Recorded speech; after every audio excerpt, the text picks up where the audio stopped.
Hello everyone, my name is the Chemist77 and welcome to episode 38 of Farming Minecraft. Now before we get into today's video, I want to check something out that we did on stream a few days ago. And so this is something that we spent the past couple streams doing. And it's just up here. It's our lovely little dome. So if you watch the streams, obviously you'll know what this is. But for those that don't or can't catch them, then yeah, this is a little armor trim display that I have got going. So we're using black leather armor and white trim, and interestingly enough, it's actually showed the brown on the leggings. So when I actually put these on, the leggings actually ended up turning all black, which is very interesting. But yeah, that's fixed now. So yeah, we can see down here we've got all of the armor trims, and also if we go up a level we have the sort of rarer armor trims, so the trail ruins, the ancient city ones, and the nether ones. And so we can see there's a silence obviously, and yeah, so we spent a couple streams doing this, and this is sort of like a slight change of what I want to do with streams. So obviously YouTube here, whole series is called Farming Minecraft, so it's naturally going to be a lot more technical based. I use technical loosely there. And yeah, so on stream I want to make it a little bit more relaxing, more casual, bit of unplanned building like this. Bit of exploring, you know, when we went to find the trims, we did that. So yeah, that is sort of the plan. So we did that on stream. If you want to go watch me building it up live, then feel free to check out my VODs channel, Chemist77 VODs. All of my streams I put up over there. But for now, we can crack on with the video. And for that, I'm going to head into the nether and head just a little bit in that direction to the north, because today we are building a flower farm to get all types of coloured dye, and these need to be built in a very specific location, or not necessarily in a very specific location. And so what specific location is that? Well, you'll notice down here we have just a small slither of flower forest. Now if I turn the biome borders on, we can see that basically anywhere within this within these green walls is flower forest. So if I fly outside, you can see in the top left just up here, biome will change, and then flower forest here, meadow here. And now there is a reason that we want to build it specifically in a flower forest, and that is that there is lots of different types of flowers, and I can show sort of kind of how this works with the use of a map, a mod that I have called Flower Map. So if I fly over this way a bit out to the plains, you can see where all the animals have been eating the grass. If I press my hotkey, which is Y, you will see a lot of fuzzy behavior there on the screen. And I'll have to turn mini HUD off this because, yeah, it makes it a bit clearer. So we can see up in the left here, there's a whole list of all the flowers and a colour assigned to them. And so what we can see then on the right here, it's a little bit complicated because of all the static, but that basically tells us what flowers are going to grow where we stood. Now the grey up in the top left there is the mountain biome there where flowers don't grow, but you can see sort of here the mix of red, yellow and blue for, well, and a few other things as well. For the plains biomes you get oxeye daisies, dandelions, what are these called? Poppies, azure violets, and cornflowers. If we head over here to the forest, you'll notice it's much more just red and yellow, and that is obviously poppies and dandelions. If we head this way, we find ourselves in a grove biome, I believe. Yeah.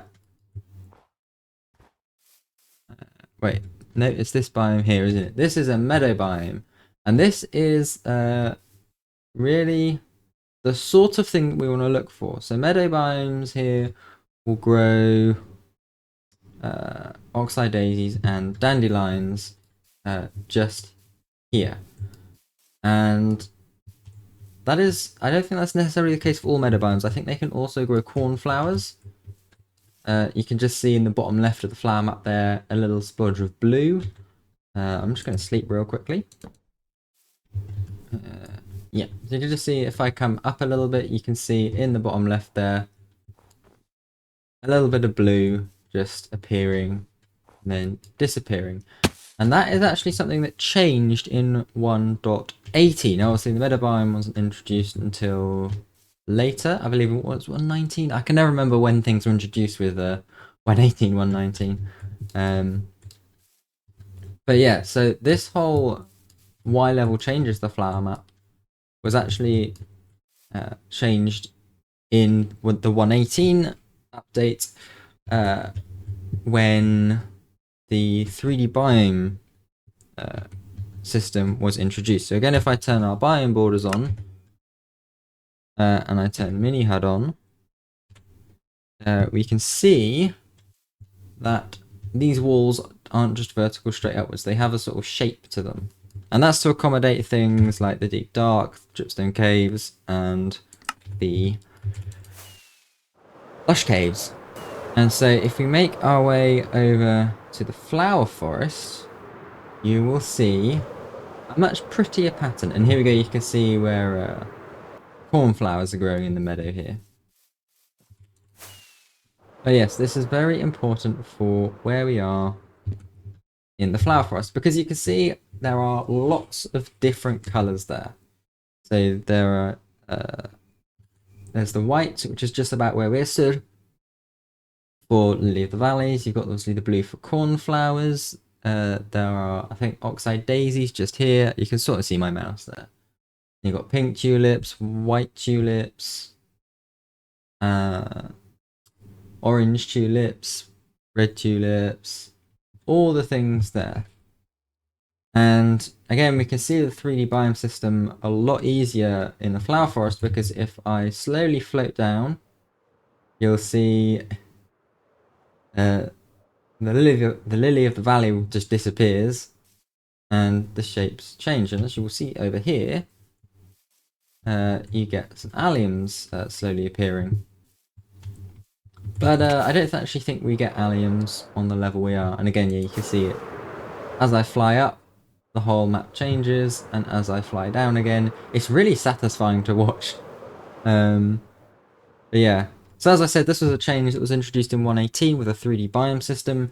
It made flower maps 3D as well. So actually that means I could just stack flower farms on top of each other and get different flowers as well. But yeah, so before 1.18, the flower map was just exactly the same no matter what Y level you're at. But now it's it actually affects it, which I kind of like. It adds a bit of variation to it. And that is the exact reason we are building our farm here. And if I turn my rendering on and I go into the full rendering mode, first of all, it just appears in front of me. And then we can see up here, we have a very long flower farm. Now this is technically can be made not infinitely long, but basically as long as your redstone will be working.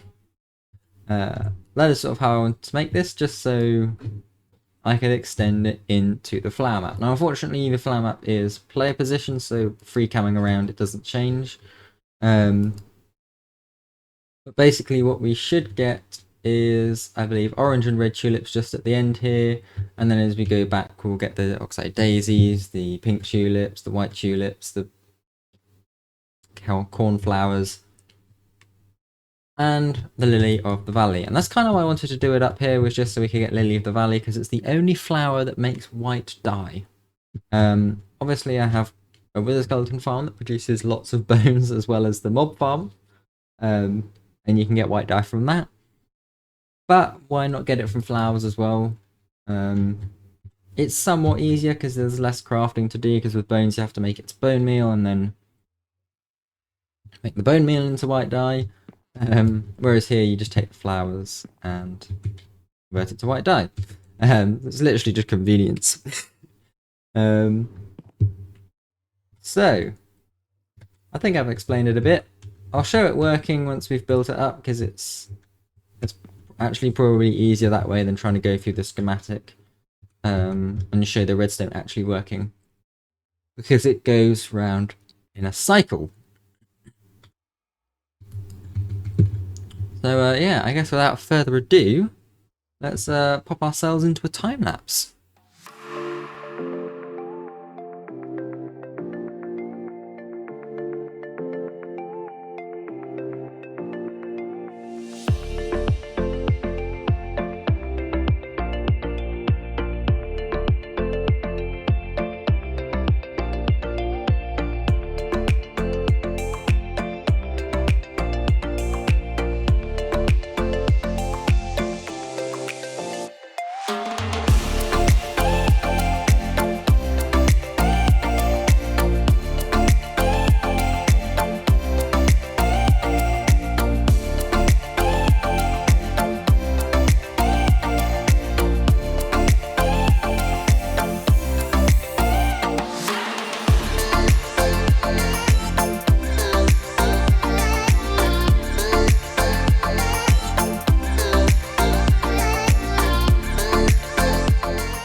And there we go, one flower farm, nice and built up.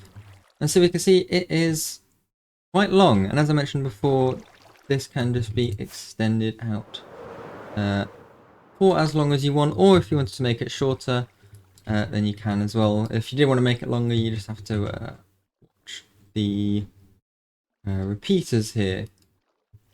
So what we have is a redstone line here, and this is all that controls the trapdoors here. Now I have it set up like this. You'll notice that it's repeated there. This one's set to 4 ticks delay, and this one only 2. This is just so I can get everything operating at the same time. I've done a similar thing down here. You can see 2 ticks here. Oh, sorry, 4 ticks there, 2 ticks there. And well, technically this is 4 ticks and then another 2 ticks. That's 6 ticks total there, and then 2, 4, and 6 ticks there. And this is after this initial repeater here. But yeah, this is all so everything works at the same time. It does work just running a repeater straight along, but things just move it, you know, they move staggered, because obviously the repeaters add delay. The whole repeater thing is just me wanting to make sure it looks nice whilst it's operating, but not actually that necessary. Anyway, if I turn the flower map on, you can see here, if I come all the way to this end and walk along, you can see we've got orange tulips and then white tulips here, and you can see I've just gone and bone mealed everything once by hand. That's to get flowers for the filters. And then as we gradually make our way down, you can see we start to get pink tulips, oxeye daisies there. We get cornflowers and some lily of the valley all the way over here. And so if we go ahead and turn this farm on, we can see how it works. So I've run a little redstone line up to that piston there, as well as to this on switch, which is just on the side of the portal here. And I've forgotten to configure the item filter. Sorry, not the item filter, the hopper clock. Which is here, and I believe it is 2 items we need. Let me double check that real quickly. Yep, so 2 items in this hopper clock here. Now actually this is a bit of a weird thing that we are actually using a hopper clock here, but it's to do with the fact that piston retraction is instant. And so if we use, I did originally try it with a standard, you know, like 2 repeaters, opposite directions, etc. clock. But it actually affects how the pistons move on each side a little bit awkwardly.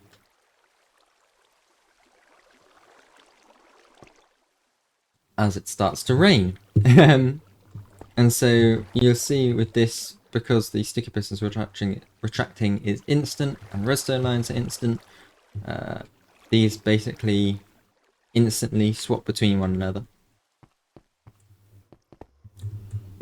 So now that I've actually filled in the items in the hopper clock, we can properly turn this on. And I'm going to turn the sounds down for this. Better. And so what we can see is, if we let it cycle through again, here we go. So you send a pulse into this pulse extender here, and we then set this hopper clock off for 1, 2, 3, 4, 5, 6 times. And each time that these grass blocks move, which is attributed to the hopper clock going off, you should see in a second. Oh, I've turned it off. Whoops. They move over these observers, and these observers then trigger these dispensers, which are filled with bone meal. Which bone meal is the top, and because the blocks are then moved, they immediately pop off. Now once this runs out, you can see we've got a repeater here which is also connected to this pulse extender. And that affects up here. So when it starts, that comes down, does nothing, and when it finishes, it runs into this shorter pulse extender, which first of all triggers our trapdoors for the water here. So this turns off, which turns off these lines, which turns off all of the trapdoors, which allows the water to flow, like so. What also happens is this observer gets retracted and pushed back like that. That powers this rail, which then sets this off again. And so you can see it keeps just going around in a cycle. Now, as you see there, all our items slowly fall into this water stream. And they then, it's a little bit weird this one, but they come down and then across and then drop down and then go back this way. That means that they're forced to go over the filters before anything else. And yeah, which is obviously needed so we don't accidentally compost the flowers before the filter runs out, because we do have composters here. So we've got 1, 2, 3, 4, 5 on this side, and I believe another 5, yeah, on this side. And this helps replenish the bone meal in the system. I don't think it fully replenishes it. Let's turn this off for a second. You can see this all slowly filling up. So, yeah, I don't think it fully replenishes the bone meal, but it does a decent job of it. Yeah, obviously this does use a lot. If you think every time these pistons are going back and forth, which is 6 times per cycle, and you've got 1, 2, 3, 4, 5, 6, 7, 8, 9 times 2 for either side, 18. And you got to do 18 times 6, which I don't have a calculator on me, but that'd be 180, 90, be 108 bone meal every cycle. So it does go through quite a lot of bone meal. I mean, it took 4 shulker boxes of bone blocks just to fill up the entire system with bone meal. But yeah, it was a fun one. But I mean, by the time you're sat here and everything's all gone past, you can see these just get ridiculously full. And so if you wait for the bone meal to run through, then it's probably not too bad. Yeah, it's not a very bone meal efficient farm. The reason we actually have to have so many dispensers here, as it decides to start thunderstorming. Yeah, the reason we have so many dispensers is because of the radius of dispensing bone meal, which I think is like 3 blocks. I think it does like a 5x5 area.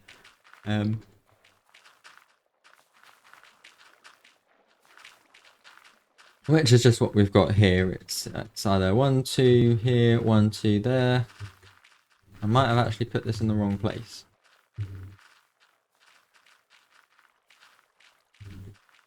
Yeah, I have, haven't I? I've put this in the wrong place. This should be 1 block over. Oh well, it still works well enough. Yep. I've been a bit stupid here. So yeah, if I wanted the maximum yield, these dispensers should be on this block. Because of where the blocks are extended, it means that when these pistons are actually extended, there's only 1 grass block here to get bone mealed. If you're gonna build it with all the dispensers and stuff. Another block over here. And there's not sure how I missed that. It's been a long time since I actually designed this farm. This has sort of just been sitting in my schematics folder for a few months now. And I've only now just got around to it. But anyway, it still works just fine. Like I say, we can turn it on again. It's very satisfying to watch, particularly because I've got everything all synced up. But yeah. Anyway, that will do it for today. I'm going to turn this off because I need to wait for all this stuff to go through the bone meal. And I don't need quite this much dye just yet. Anyway, that will do it for today. Thank you very much for watching. If you did like it, then do consider liking the video, and if you want to see more, then subscribe, all that sort of stuff. I haven't done that in a while, I don't think so. Yeah. I do also live stream, so do check me out over on twitch.tv/thechemist77. If you can't catch me when I'm exactly live, I do have a VODs channel as well, so you can watch all of my stream replays there. But for now, that will do it for today's episode. Thank you very much for watching, and I'll see you next time. Bye!